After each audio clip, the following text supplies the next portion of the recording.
Vanquisher grinding, one of the most popular methods to gain nether stars, which can be exchanged for Kudra keys of any tier, and Kudra itself is infamous for making millions of coins an hour, so no wonder grinding Vanks is so popular nowadays. Except me and you kinda can't do it, because we don't have the funny explosive iron sword, because for some reason it costs like 1.4 billion coins now.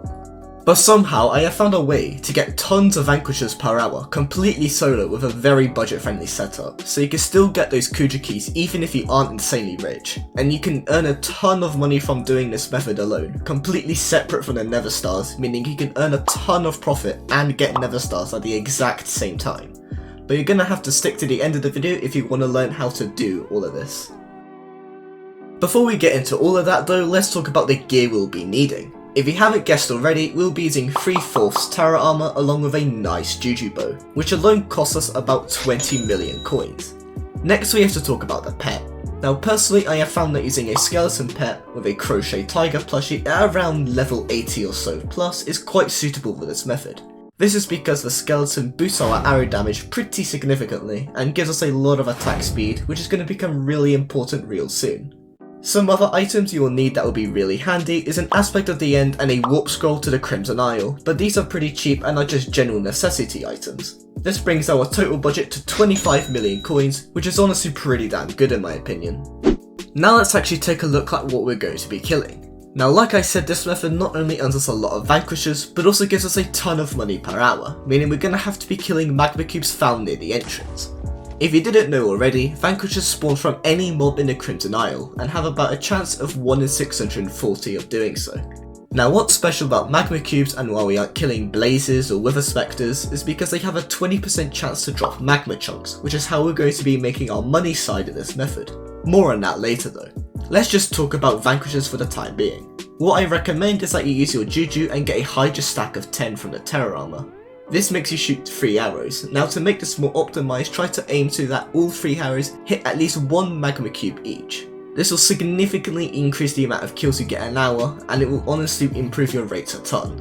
Now once most groups of magma cubes have been killed, you should try to type a command to go anywhere else on Skyblock, like /is to go to your island, but mine obviously doesn't look very nice.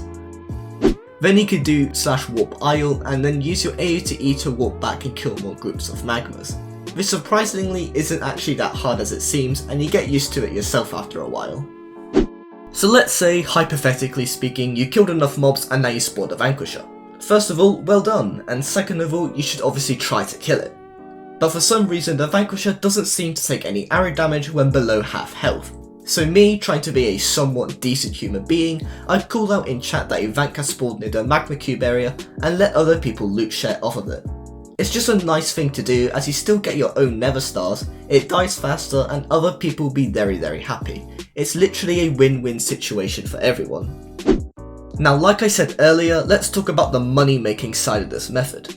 The magma chunks you get on a regular basis you turn into searing stones, which cost about 60k worth of other materials along with 50 magma chunks each. Each searing stone sells for around 900k on the bazaar, and they sell pretty damn quickly, meaning you can set up sell offers which could get you even more profit. So with that out the way, I tried this method for around 3 hours, and on average I was getting 15 nether stars and 9 million coins.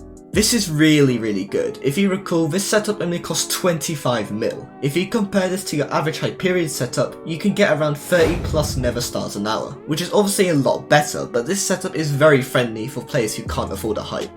But if you're still struggling to kill the mobs effectively, you can try to star your Terra armor or buy the perk that increases Vanquisher spawn odds. And if you want even more luck for Vanquishers, then you can click on the subscribe button. Hey listen, I'm just trying to get 1k subs, and between you and me, we are literally so close, and it would be phenomenal if we can hit it. It's literally been a dream of mine since like forever. But anyways, I do hope you have enjoyed this video, and I hope you have a lovely day out there. Peace.